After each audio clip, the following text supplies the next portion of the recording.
Hi, I'm Jana Nakhal. I'm an activist and a political organizer, and I'm in the stream.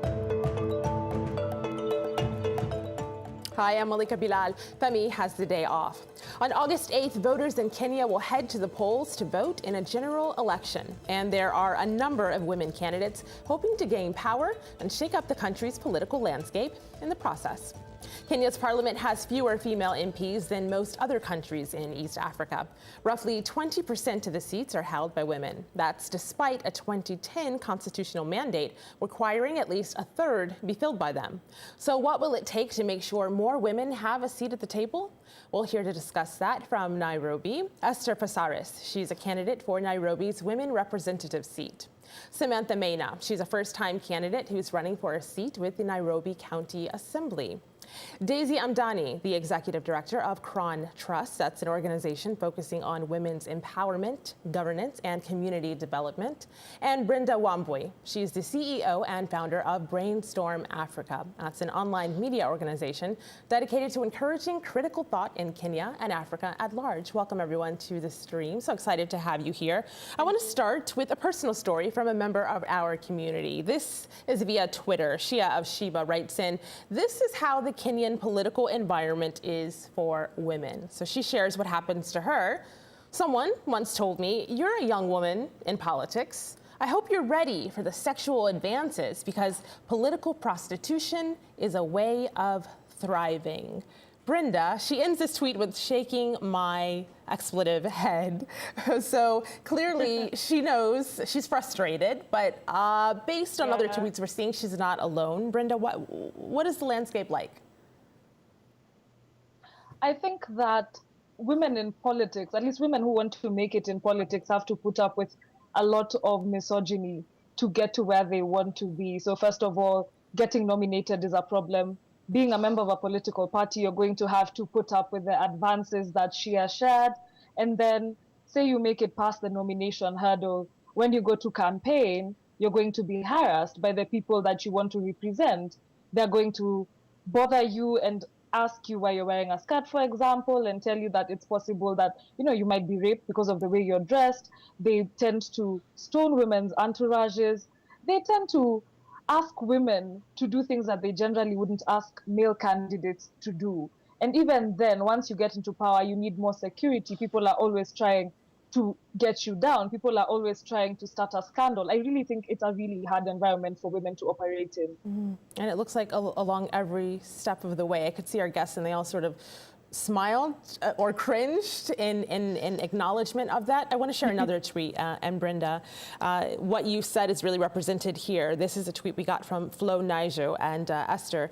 "I think this person is referencing an incident that happened to you." So they say, "We had an incident on live TV where a candidate for Nairobi's governorship sexually harassed a fellow lady candidate in a live show." Esther, I wanted to show a little clip of that for our audience. And I will say, just watching it really, it made my blood boil. And so I can only imagine the effect it has on you. But we're showing it because we wanted to give our audience just a little taste of what it's like for women like you. So have a look. She emerged from nowhere that is Mama Supu. She's selling beauty. She thinks beauty gives you credibility and integrity to go for leadership. Esther Pasaris is nothing but a flower girl.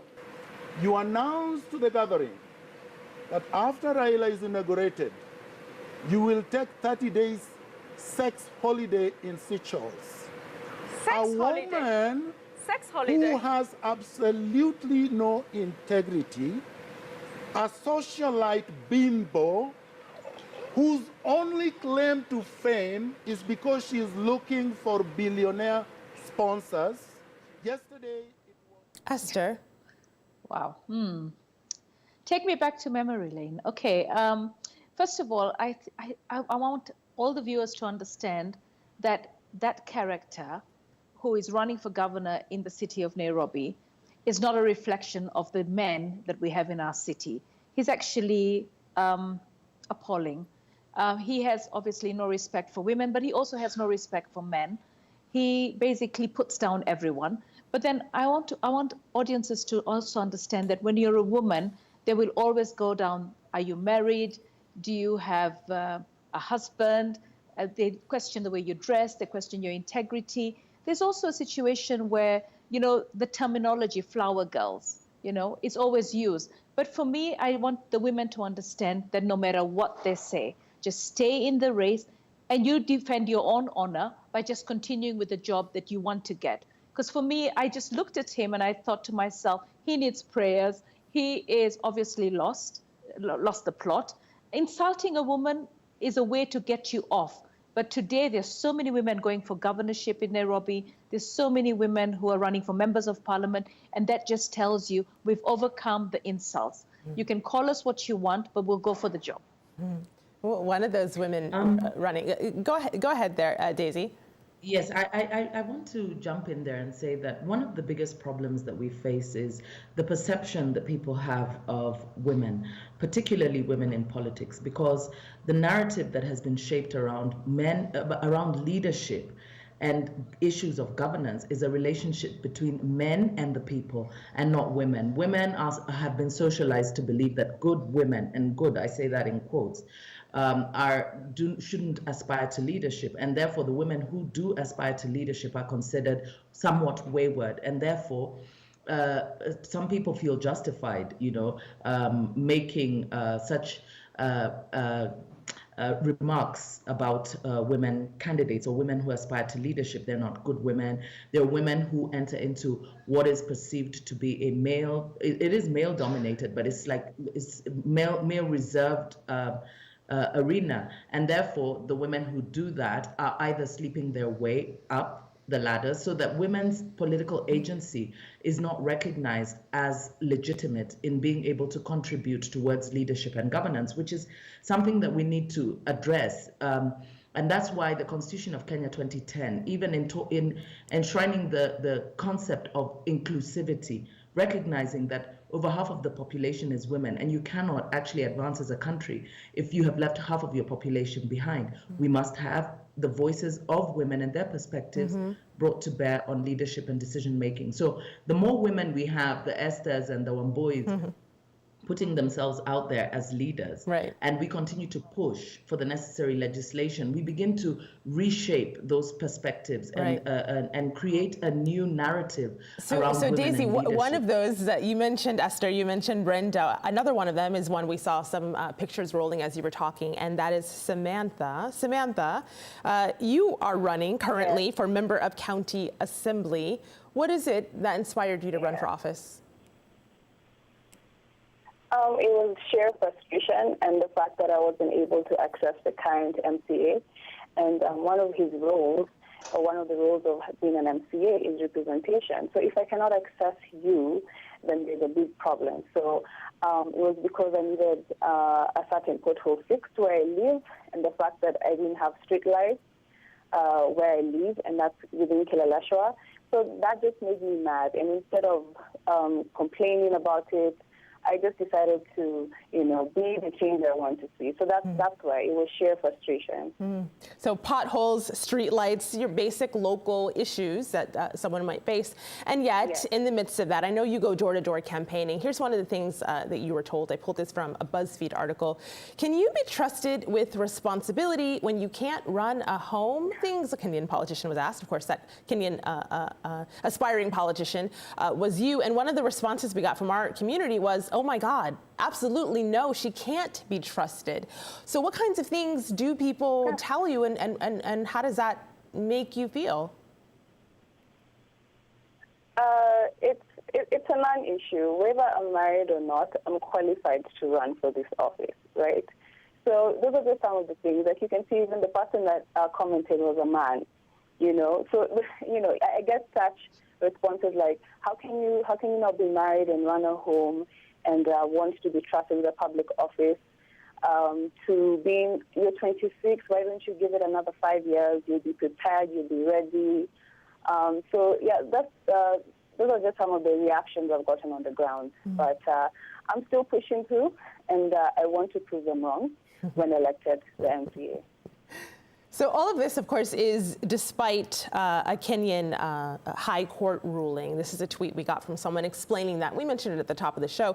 This is Niokabi, who says, in Petition 371 of 2016, Justice Mativo ordered Parliament to enact the two-third legislation within 60 days or risk dissolution. So that's legislation that would make it obligatory to have more female lawmakers or face dissolution, but that deadline came and it passed. Daisy, what happened? Why do we not have that two-thirds that we're supposed to have? Well, because we don't have the necessary political will to implement it. And I think, that's one of the issues that I think we keep trying to tell everyone is that it's a constitutional imperative. We were the petitioners in that case.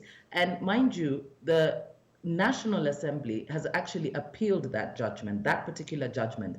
We're actually in court once again, having, to defend the judgment. The National Assembly is saying that, they think it's unreasonable. But the reality is that this is a constitutional requirement. It's not about women. It's not about, whether women want to or not. It is that the Constitution requires that the legislation be put in place. And right now, what we're being faced with is the possibility of a constitutional crisis post-election, because no matter what we do, even if we were to vote in every single woman who is currently on the ballot, we will not meet the two-third gender requirement, which means then that Parliament is not constitutionally constituted and therefore cannot transact business as an illegally constituted house.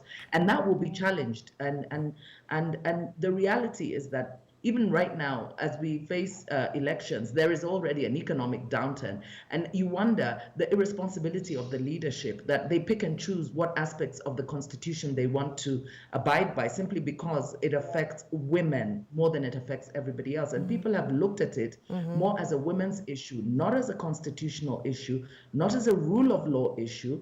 And they don't see the impunity being displayed by the leadership, by their simply refusing to implement the law. So as you're talking, I see Samantha nodding, I see Brenda nodding. Brenda, what are you thinking? I really like what all the ladies have said, because first of all, Esther stated that Miguna does not represent the views of the men of Nairobi or of the country. But I beg to differ, because I think he just has the courage or the nerve to say this publicly.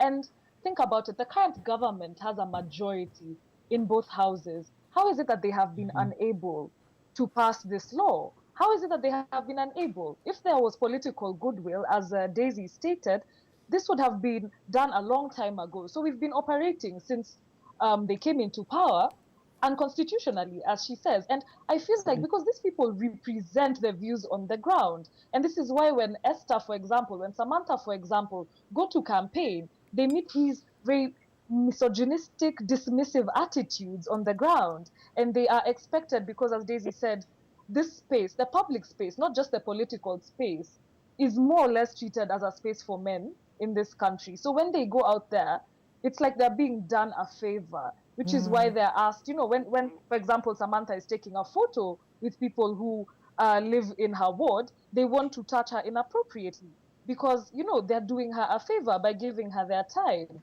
So I feel like these attitudes are very pervasive, and you see it when elders, for example, from the different ethnic communities in Kenya gather and they declare these are the men or the people that we are supporting. And then when women run, they are told that they are being, immoral or irresponsible. These attitudes are very pervasive. I think they reflect the situation on the ground. Yeah. I wanted to give a little bit of context.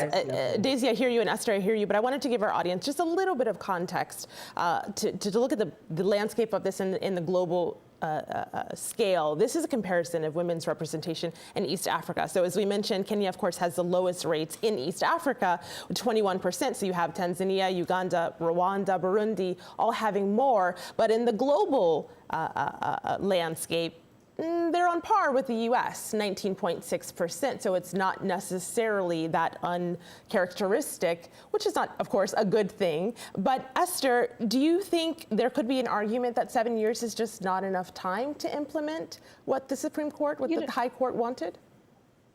You know what? I mean, at the end of the day, I think Kenya has really progressed in the sense that we've actually got it in our constitution that not more than 2/3 of one gender. So it's there.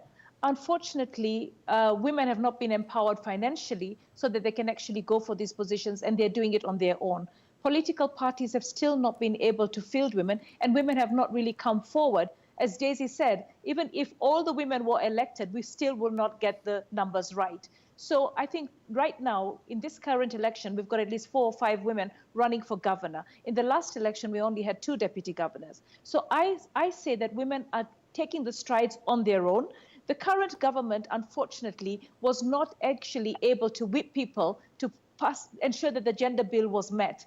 The courts have given their ruling. Again, elections come every 5 years. It's an opportunity for the women to actually vote out the current government and actually bring in the other government that actually wants to do something for women empowerment. I think we've recognized Malika. that if a woman comes in through nomination, she can't perform because she has no budget. So when she comes in through election, she's able to do a lot more. So Esther, Daisy really has a response to that. Daisy. Malika, I want to come in there. First of all, I don't think we can compare ourselves to America because America doesn't have it enshrined in the supreme law of the land.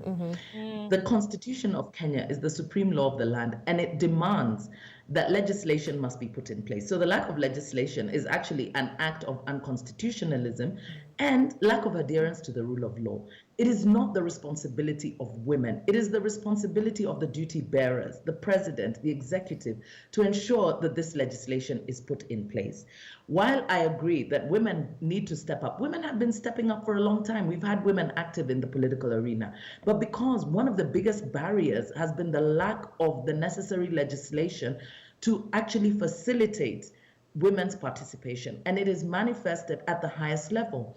When you have at the level where the president simply has to appoint cabinet ministers and he doesn't adhere to that rule, he is sending a message very loud and clear to the nation. One, that the Constitution is not to be obeyed. Two, that women are optional. Having women as decision makers in that position in his cabinet is an option that he would rather not take. But the other thing is that because there is no political cost to shortchanging women, the political leadership continues with the platitudes because both the current government and the opposition, the entire parliament, have conspired together to deny this legislation. It has been a joint effort. And when it comes to that, they have no party lines, they have no tribal lines. They are united in their subjugation of women. When you look at the political parties, none of them have any kind of mechanism to facilitate the women's the women's participation in the political landscape. I'm glad that you raised that. I'm glad you raised that, Daisy, because we actually got a comment from someone who talks about the lack of support on the political party level. This is Senator Joy Gwendo, and this is what she told the stream. Why can't we support women who have come out to vie for these positions? Why can't we empower more women to go to leadership? And this support should start from party primaries. Women should be supported, even if it means just supporting them by giving them party materials or doing for them the IEC materials for campaign. This is going to help in a long way. Currently, I am vying for Member of Parliament, but I have not gotten any support from my political party. But that does not make me quit. I am going to do this for women outside there, for young girls, so that they grow up knowing that there is hope for women in leadership. Samantha, she's doing it for young girls. And I hear you, Daisy, and I know that other people agree with you. But Samantha, do you feel like you have the support? Do you agree with her? Well, I appreciate the current party, the party that I'm under. That's our Ukweli party. They have held my hand, especially because I'm new in the field. So my political party, which is the Ukweli party, has held my hand, has given me the training, has taught me how to fundraise. We're even a crowdfunding party. So I cannot speak of other political parties because I've not engaged with them or interacted with them. But as a Ukweli party, they have offered me support, and I truly do appreciate it. Esther? I think political parties, like the party that I'm with has a wave. It's got a presidential candidate that could actually take on and become the 5th president of Kenya. So running with the party wave, it's good. And our party leader actually goes out and campaigns with us and tries to sell all of us. And I believe that that's good, but it's not enough. We obviously, I mean, that's a photo with me with the presidential candidate. He lets me ride with him. He lets me talk, gives me audience. He campaigns for me. And that's, you know, half the plot, you know. So the other half is, as women, we obviously need to get out there, and it's costly.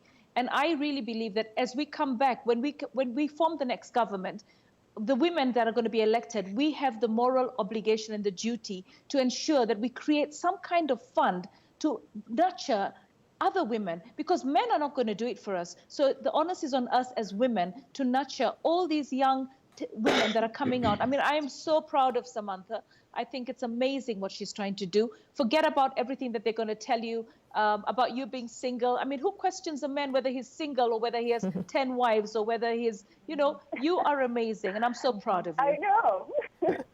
Thank you. I like the support, and here's someone who I think would agree with you. This is Audrey. She says, many women can't raise funds to participate in politics, so political parties should create special funds to assist women on this. And then following up at that point, just in a way, and looking at solutions, if you could call them that. Brenda, I know that there are people who are taking matters into their own hands. Tell us about the primaries, where your grandmother lives. There's one candidate who was already booted out because women got together and they weren't happy. What happened? Yeah, so the area in which my grandmother lives, the road there was a bit bad, and the women there asked him to fix it, and he retorted and said, why do you care about the roads and you guys don't own cars? Instead of fixing the roads, what I'm gonna do is give each one of you 300 shillings. You can go and buy yourself a nice pair of rubber shoes, and you know, your walk will be more comfortable. So on the day of that primary, I remember my grandmother getting into a taxi and going all the way to the place where the nominations were happening to get that man out of the Jubilee Party ticket. And sure enough, like, the turnout was largely women, and he only got 69,916 votes. And that's in comparison to his competitor, who got around 353,000. So that shows you what can happen when women decide, like, when you insult them as a contingent and they decide to retaliate. Women in Kenya make up 52% of the population, yet in our parliament, as you said, it's 21%. This is dismal. And it also trickles down into how they are represented when it comes to property, when it comes to education, when it comes to basically everything that happens. So we need to be able to galvanize them. And that's what I am excited, and I would hope to see Samantha and Esther do, to galvanize women as a voting contingent so that they can vote for their own benefits, so that they can require the candidates that are running to say, what are you going to do for us? And if you don't do it, best believe we will show up and we will get rid of it. So that's one way. Here's another one. Neo Kabi writes in, the women of Kenya must actively block the swearing in of the next parliament. The rights are not given, they are taken. Another solution there. But Daisy, I know that you have a site an organization that is trying to do just this, make sure there is a block. How are you trying to make this possible? Well, we've actually been going around the country. We don't have enough money to support too many women candidates, but we do have about 20 women candidates that we are supporting. And what we're doing is mobilizing women to support women, because one of the biggest accusations against women is that they do not support each other, and that if they were to get together, they can actually decide who becomes president. So we have conversations with these women, and that's why it's called Nimama. It's about women, and it's a women for women. And our tagline is that we shall stick together to the ballot. And it's actually, it's been quite effective. In fact, most of the women at the grassroots, every time, we go there with the campaigns, they're like, oh, where have you been? We hope that all the women that we're supporting right now will actually make it through. But we do have a plan, through to 2022, to start building women into a political capital that can actually shape the political discourse. But aside from that, one of the bigger challenges is also managing the campaign financing regimen, because that's also a big Daisy, problem. I have to pause you there. I like this prescriptions for what happens next. Here's one more. Women in Kenya have been used to being taken in circles and come 8-8. It's a must for them to rise up and drain the swamp. That's all the time we have now. Thank you to our guests and our community, and good luck to those running in the election. Until next time, we'll see you online.